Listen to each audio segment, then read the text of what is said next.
written on the skin of the gazelle. It was created by a well-known admiral of the Turkish Navy. Well, what's odd is that the map included Europe, North Africa, the coast of Brazil, several islands, and even Antarctica, which was not discovered until 300 years later. Not only that, it was said that Antarctica was not covered in ice. The last time that occurred was more than 6,000 years ago. So this whole thing just doesn't make any sense. How did this man map a continent that's been covered by ice for the last 6,000 years? Maybe he's from a parallel universe, or maybe the map is. And our second spot today, we have stop sign. Again, another item that just makes me uncomfortable. Someone decided to create a lowercase stop sign, and it looks like it's like, stop, no, just stop. Like it's too gentle. As a wise movie once said, no, stick to the stuff you know. It's better by far. Things as they are, don't mess with the flow. Stick to the status quo. If you know what movie that's from, I automatically love you. But maybe this person was driving around in another universe. Who knows? And our sixth spot today we have the Aulula artifact. Hopefully I pronounced that right, because in another video I didn't somehow changing the pronunciation. Let me know if I get it right. Just be gentle, folks. In 2017, this object was found flying by our solar system. Now, it's quite weird. It looks like a space rock, but it's not a comet or asteroid. It's too small and oddly shaped to be an asteroid. This thing is long. In fact, this is now the most elongated known space object. Not only that, but astronomers were shocked by the condition of it. Astronomers thought the first space rock to enter our solar system would be a ball of ice and rocks like a comet. But this isn't one. Now, not only is it not shaped like one, but there's usually a cloud of dust and gas surrounding comets, and this object just doesn't have that. But before scientists could study it too much, it left our solar system. All we know is that the strange object came from another solar system, or maybe a different universe, and that's why it's so weird and unlike anything we've ever seen before. We're now under the fifth and halfway mark with the archless big dogs. Imagine this, okay? You're hungry, you're driving down the road, madly looking for places to stop and eat. That's when you see it. This is, you see two golden arches, and you know exactly what it is.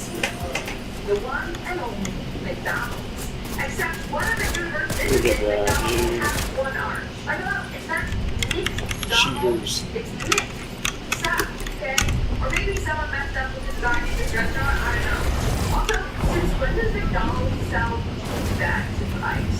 Like, what is this on? Bag of ice? I can already tell I'm not gonna go play. All I have to do is get near somebody, dude, and it makes where I can't fucking do nothing. Starts glitching all out of control.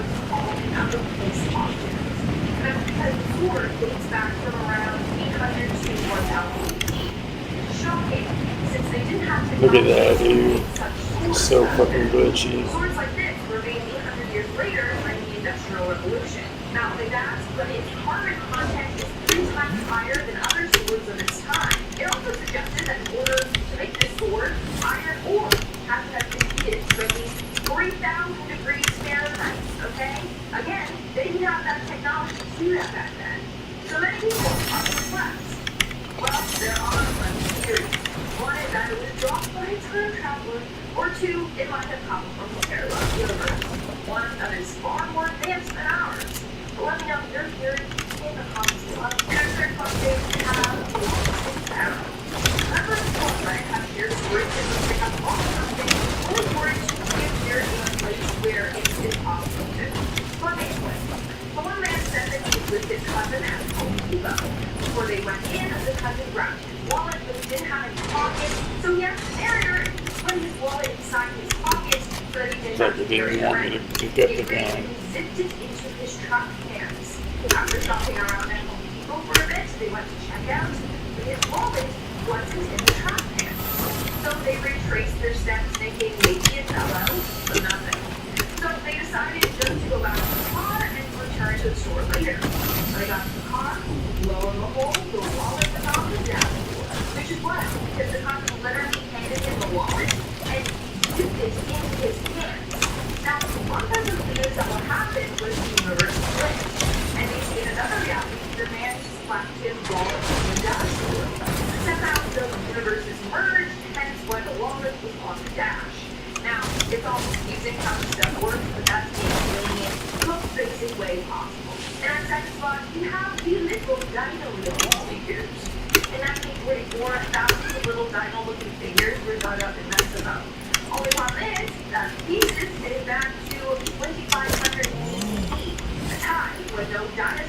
roaming around, and people couldn't have possibly known about dinosaurs then.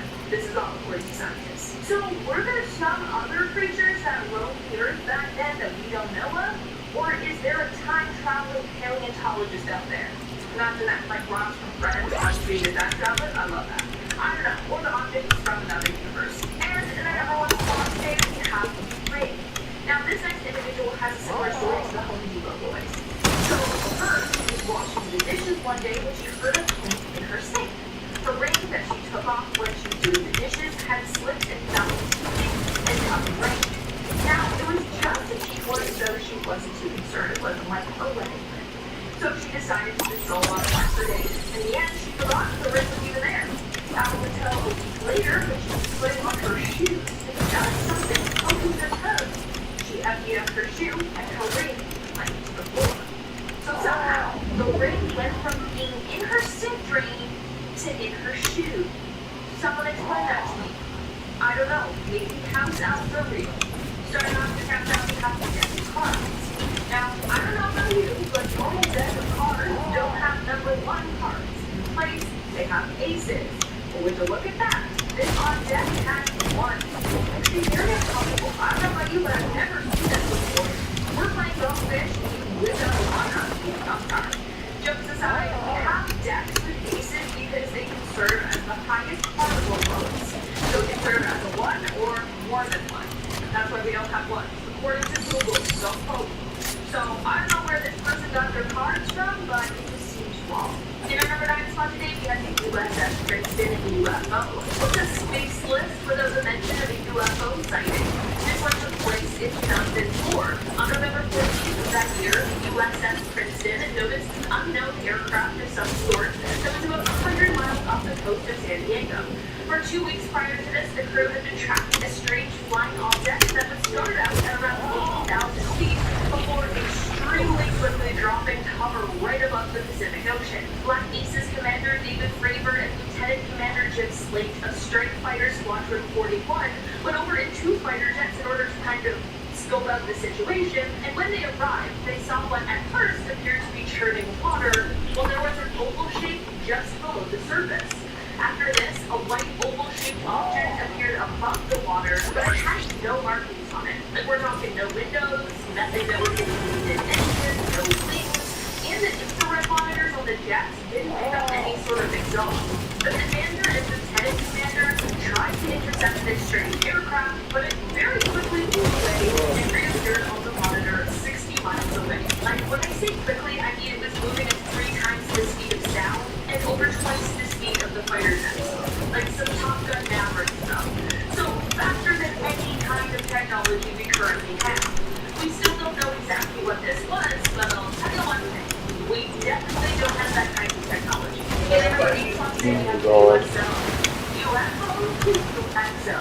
Daryl E. Coates is an explorer who took a deep dive on the map that had been put together by his friend and former astronaut, Gordon Cooper. The map Daryl was using was initially made to help identify more than 100 magnetic anomalies in the sea. During one dive at a location within the Bermuda Triangle, where everything weird happened, he thought he was going to find an ancient shipwreck, but instead he found something that continues to stuff researchers and Daryl himself.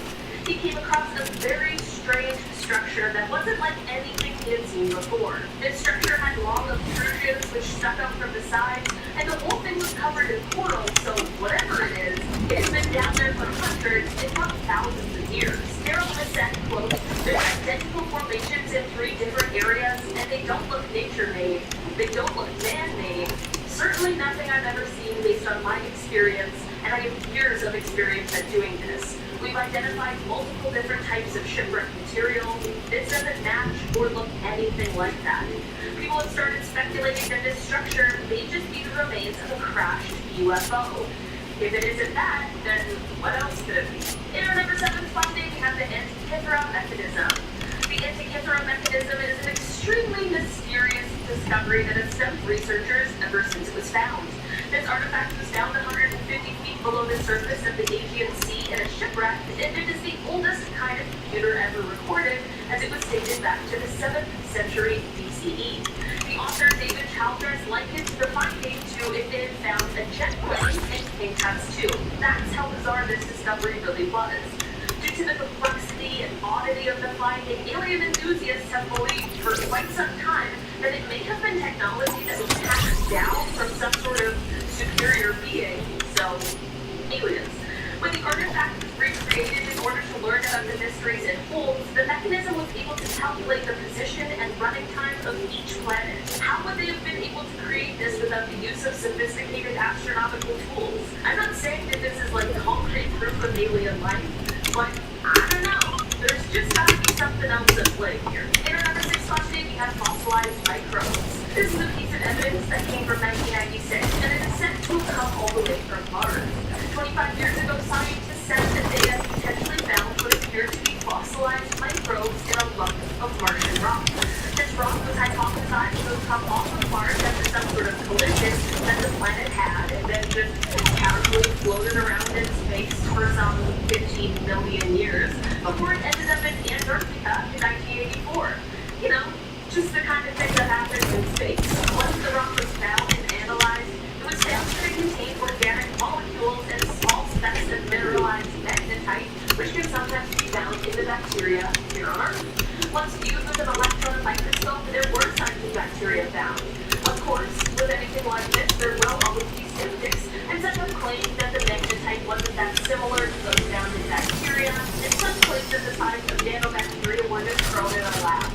I'm not a scientist, nor have I seen this Mars rock, so I obviously can't tell you who's telling the truth here, but what I can say is that neither of the people who believe this rock came from Mars, or those who claim that it's fake, can prove their point without any kind of doubt, so I'll just let you draw your own conclusions on this one. In our number 5 spot today, we have chloroform plasma. So basically, scientists believe that right after the Big Bang, there was this sort of really hot, UV kind of a substance that was created, and it was made up of all different kinds of matter. Everything is moving around at the speed of light, it's hot, it's fast, and it's like cosmic soup.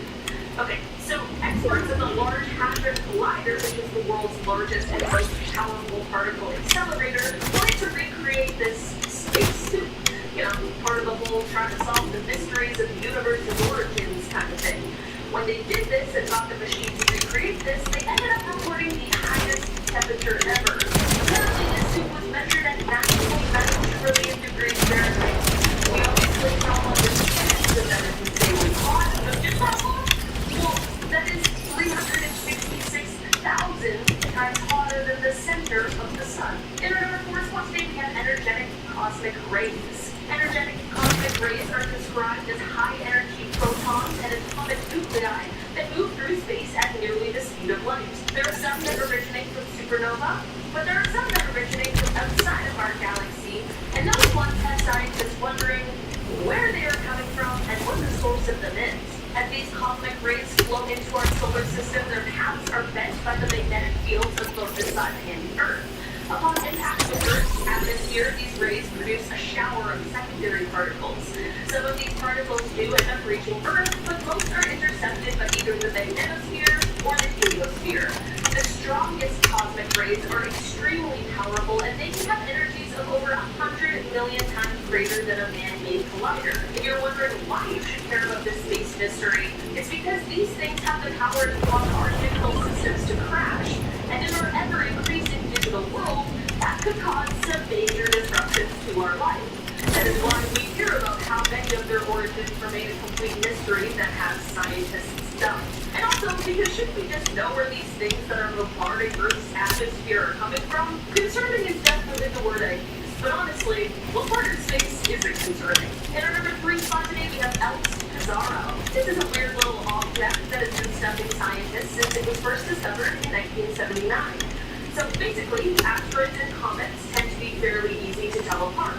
I mean, an asteroid is a solid lump of rock and metal, and we tend to find them more in the inner solar system, especially in the asteroid belt. And on the other hand, we have comets, which are usually more icy objects that travel from the outer areas of the solar system, and sometimes when they react with the solar radiation, they have those famous tails. So when ELPS Pizarro was first discovered, it was orbiting in the asteroid belt, so it was classified as an asteroid. Flash forward to 1996, and closer examination shows that it had a tail, like a comet.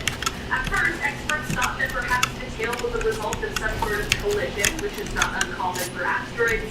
But when the brightness and structure of the tail changed over time, it became clear that it was more of an ongoing process. Basically, this object showed signs and trademarks of both asteroids and comets, and it truly was a baffling discovery. Basically, the discovery of this object led to an entirely new classification: active asteroids. In our number 2 spot today, we have the fastest black hole.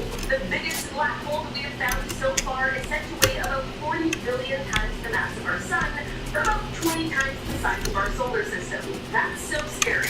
That's so big. Some of the outer, slowest orbiting planets in our solar system, like let's take Neptune as an example, orbits at a speed of about 165 Earth years. This huge black hole, the one that's 20 times the size of our solar system, yet it orbits once every 3 months. Do you know how fast that is? Neptune is considered slow and goes 12,148 miles per hour. The outer edge of this black hole is moving at half the speed of light. The crazy thing about black holes as far as though, other than how fast they're moving apparently, is that it is believed that they wouldn't necessarily kill you right away if you were to fall into one. In fact, it's thought that you would actually survive. You just wouldn't be able to escape to tell the tale because of that whole nothing escapes the black hole thing that they all have going on. In our number 1 spot today, we have supermassive black holes. Speaking of black holes, why is there a supermassive black hole at the center of most galaxies? We know that this is often the case, but we just can't quite figure out why. Every galaxy's supermassive black hole ranges in size, and we know that a stellar black hole forms from a supernova when the core of the star implodes. But we don't know how a supermassive black hole is formed. Because of the fact that the center of galaxies is where a lot of matter is boxed in, it could happen that supermassive black holes form from a cluster of regular stellar black holes, which all ended up merging together because they were in a tight confined space at the center of the galaxy. There are other theories as well, such as the possibility of these supermassive black holes being formed during the Big Bang. What I'm trying to get at is, we don't know how these things are formed, or why they're in the center of most galaxies, or even if there were supermassive black holes before the galaxies even existed. Maybe one day we'll find out, but this might just be one of those mysteries that is destined to stay secret. Starting off in our number 10 spot, we have radiation-proof bacteria. In 2002, Russian astrobiologists hypothesized that a bacteria here on Earth may have actually evolved on Mars. Deinonychus radioduranis is the most tough bacteria on Earth. It can withstand even the most extreme conditions such as cold, dehydration, vacuum, and acid. But the craziest part is that it is virtually radiation-proof. These little microbes can withstand several thousand times the amount of radiation a human can withstand, as well as more radiation than any other bacteria on Earth. You can even find this bacteria on the inside of a nuclear reactor. Scientists did an experiment to see how quickly this bacteria could build up a stronger radiation resistance by zapping the bacteria with enough radiation to kill 99.9% of it, and then leaving the remaining 0.01% to repopulate before zapping it again and repeating the process. It was concluded that it would have taken E. coli thousands and thousands of rounds to build up the same resistance that this hardy bacteria did in only 44 rounds. With this experiment, based on the dose of radiation they gave each bacteria, it would take millions and millions of years to get even close to that amount of radiation they gave the bacteria in one cycle. Since Earth just doesn't carry that amount of radiation, it has led some scientists to speculate that since Mars is virtually unprotected and receives extremely high amounts of radiation, these bacteria may have evolved on Mars and gained their resistance in just a few 100,000 years, and that they may have been flung off of Mars by an asteroid and then brought to Earth on meteorites.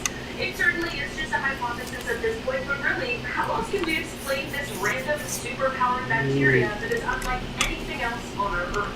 In the number 9 spot today, we have cosmic disappearance. Some sort of unidentified thing that is larger than anything in our known universe is sucking portions of the Milky Way away. I know, it's terrifying, and it definitely is concerning, considering it's the place that we all call home. This discovery came in 2009 when researchers first found a cluster of galaxies moving at extremely fast speed towards a small area of sky. This area is located between the constellations of Centaurus and Vela, and whatever this whole thing is, it has experts completely stumped as to what it could be. For now, it remains a space mystery that has been dubbed Dark Flow, so that shelf with the other terrifying space mysteries like dark energy and dark matter, whatever those are. In our number 8 spot today, we have Tycho. This is what is being called a zombie star. This frightening name comes from the fact that this star was once a white dwarf, which is basically what is left over after a star exploded, but its mass was not enough to become a neutron star or a black hole. What's different about these zombie stars, however, is that they have gobbled up a bunch of mass from another nearby star, which then leads to them exploding all over again in what is called a Type 1a supernova. These blasts are insanely luminous and bright. Some even say that they have the light of 1 billion suns. This is all to say that they are insanely interesting objects and exist in the universe, and they're also thought to be helping scientists study what the heck dark energy is. In our number 7 spot today, we have Oumuamua. A few years ago, scientists all agreed that we had found an object that was flying through our solar system, and they called it Oumuamua. And it was widely agreed that it was an interstellar comet that had You little fucking cheating motherfucker. I hate this game, dude. It just glitches out. Like, I literally can't even fucking do nothing whenever one of those motherfuckers get near me.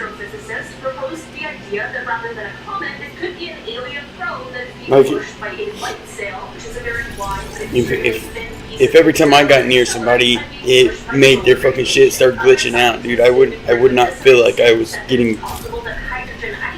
doing anything fucking. In a way that would mimic a rocket engine or something of that nature. Avi then wrote in a study that hydrogen ice is too easily heated and it would have melted off long before it reached our solar system. I guess all in all, we just have to wait it out while the scientists debate and gather more evidence to really know what is going on behind this one. In our number 6 spot today, we have the wandering moon. The moon is apparently slowly, sadly moving away from Earth. When I say slowly, I mean slowly, as it's at a rate of about half an inch a year, but still, when we're talking about our cosmic best buddy, the moon isn't only the thing that lights up our night sky. The moon plays a vital role to our lives here on Earth due to its great companionship and its gravitational pull. The moon's gravity is what causes the tides of our oceans, so without our moon, who knows what would happen to our marine ecosystems. The moon is also responsible for the axial tilt of Earth and how it stays in relatively the same place. Without the moon, we either wouldn't have any tilt at all, or we would be tilted all the way. This would mean that we would either have no seasons, or some of the most extreme seasons any of us have ever seen. While it doesn't appear the moon is going anywhere soon, sometimes we just have to keep an eye on her to make sure. In our number 5 spot today, we have the mysterious gap. Basically, a new analysis by scientists at MIT of ancient meteorite found something new and super interesting. In the early solar system, there was what is referred to as a protoplanetary disk of dust and gas that rotated around the sun, and eventually it coalesced into the planets that we know and love today. So this new study and analysis suggests that this sort of mysterious gap existed within this disk somewhere around, I don't know, 4.567 billion years ago, and was in an area near where the asteroid belt is today. The reason this gap is mysterious is because it isn't quite clear what the cause of this gap was. There are a few possibilities, including Jupiter, during the time when it began to take its shape. Because of its extremely large gravitational pull, it could have pushed gas and dust towards the outskirts, which then would leave a gap in the developing disk. There are other possibilities, but regardless of whatever caused this gap, it is said to have likely served as a cosmic boundary that kept material on either side from interacting with each other. In our number 4 spot today, we have a blitzar. So normally, when stellar black holes are formed, they are the result of a large star exploding into a supernova. This then has the core normally collapsing into either a neutron star or a black hole. Blitzars are a hypothetical type of neutron star where they spin so fast that if they slow down, they'll collapse right into a black hole. I do understand that they are theoretical at this point, but some researchers believe that these stars might be an explanation for fast radio bursts should we find that they in fact do exist. In January of 2015, there were 7 different events that experts thought could be attributed to blitzars, but it is thought that they actually might occur once every 10 seconds in our observable universe. The magnetic field around the blitzar would clear anything prior to it turning into a black hole, which means that no nearby material would fall in along the initial collapse, which means that there's no burst of gamma rays or X-rays, which is usually seen when other black holes form, and this is exactly why, if they do exist, they are hard to detect. Should we come to find concrete evidence of their existence, these guys would prove incredibly valuable insight into the formation of black holes. In our number 3 spot today, we have Hope's object. Okay, so there are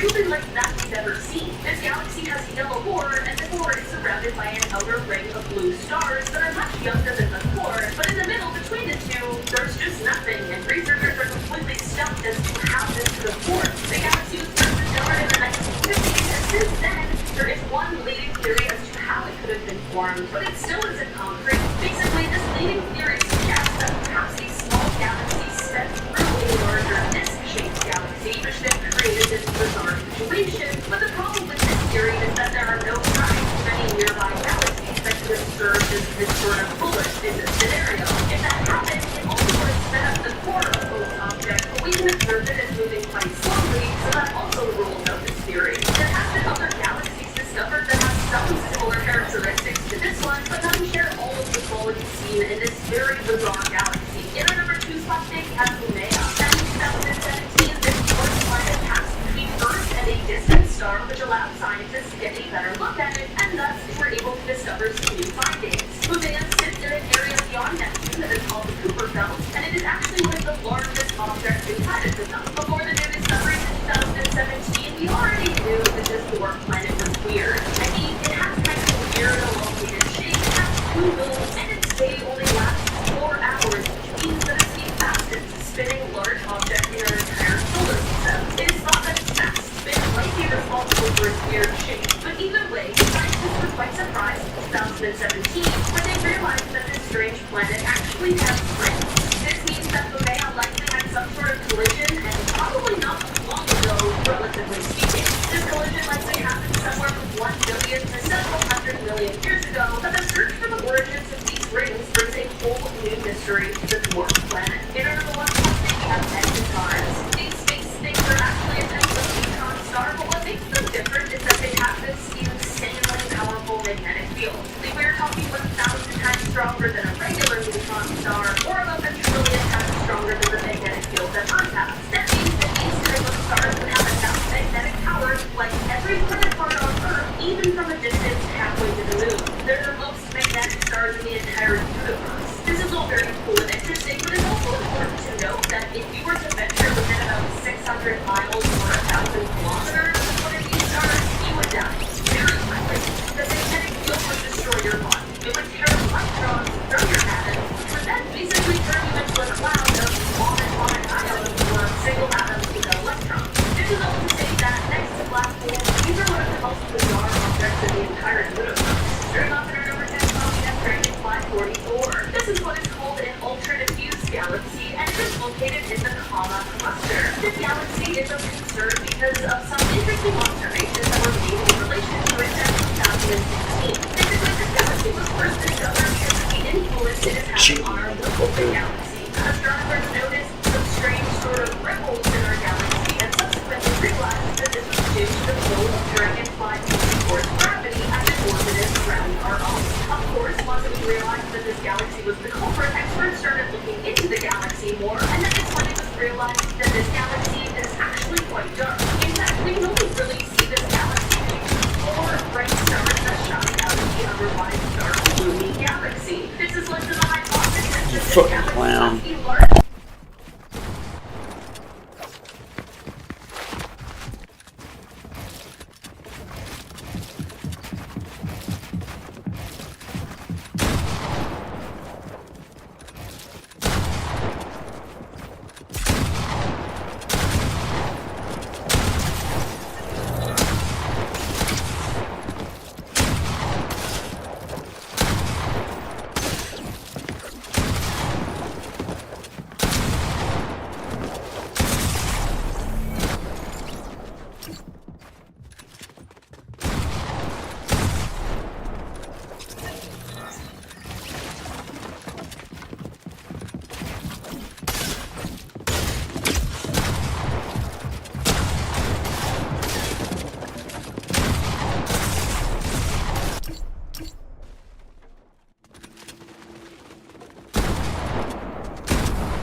It's funny. It's how these motherfuckers.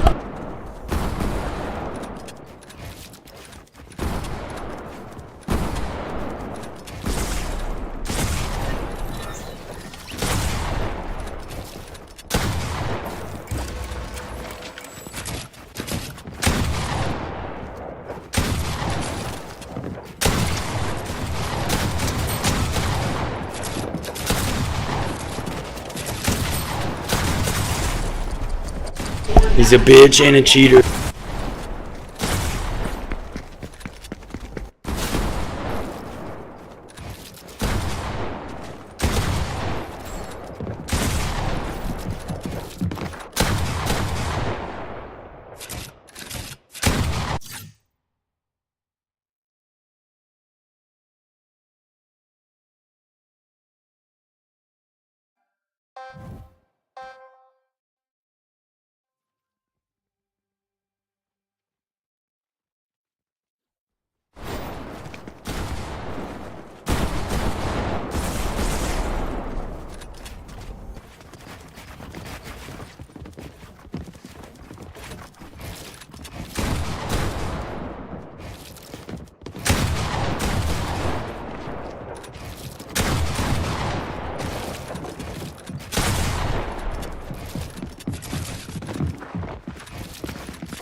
The one time that I fired the gun and it was gonna hit him, the gun didn't even shoot. Little bitch is a cheater.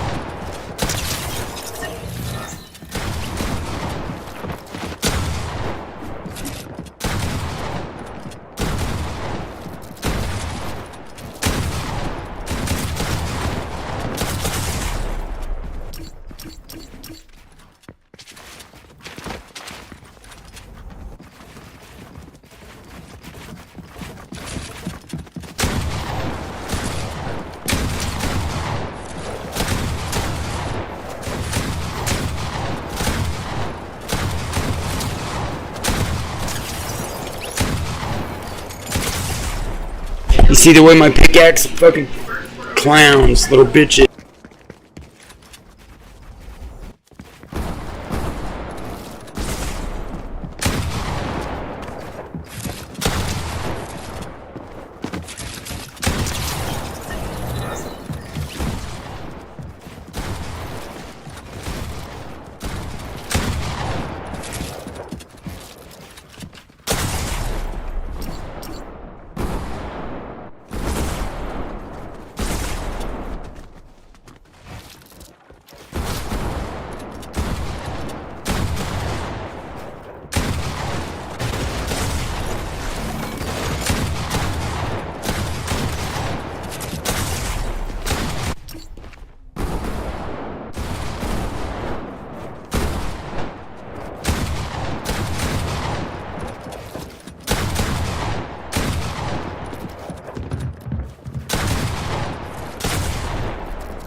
He's a cheating little bitch, dude.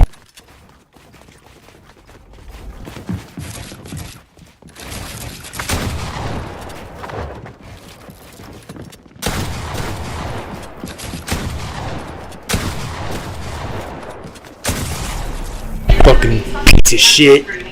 Quit disrespecting your mom, motherfucker.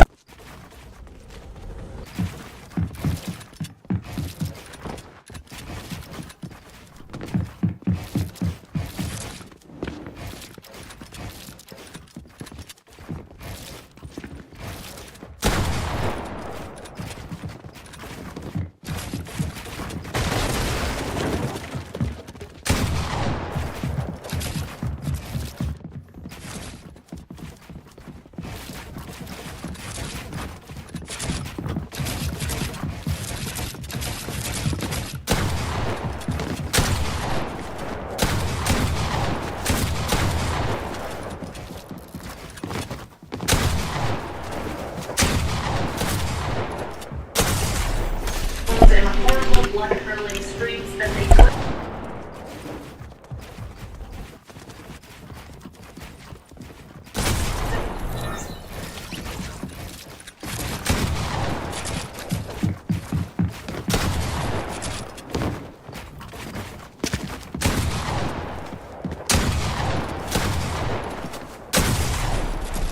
I can feel it. He's a fucking piece of garbage, dude.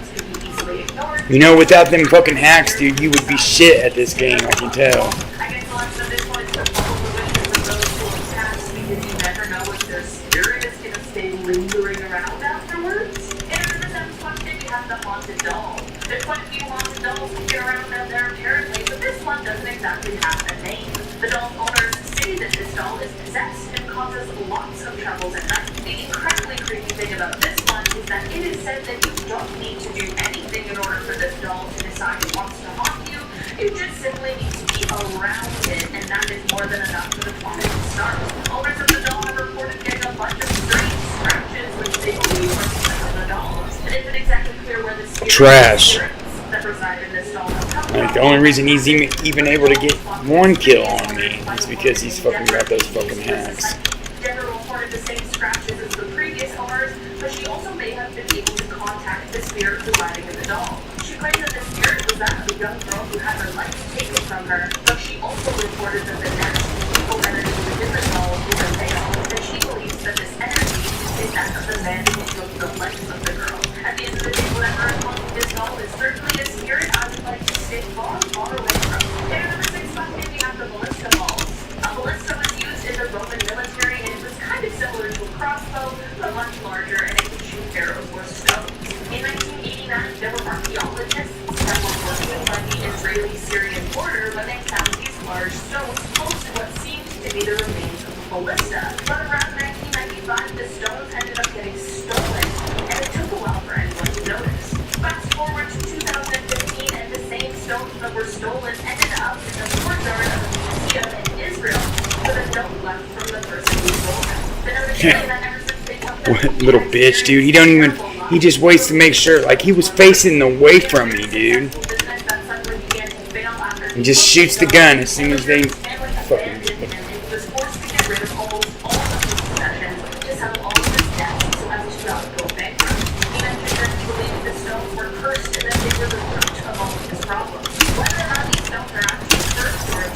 Some pretty heavy karma. They hope this guy's been able to get his life back on track. In another class question, we have the Golden Eagle. This car was a 1964 Dodge 330 limited edition, and it has been blamed for the death of around 14 people, which is 14 too many if you ask me. It was said that this car started as a police car originally, but then there were 3... Yeah, there's no talent there, dude. The motherfucker just fires the gun as soon as he knows there's no wall in between me.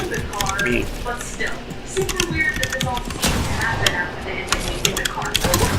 Because of this strange correlation, it ended up being sold off to another man.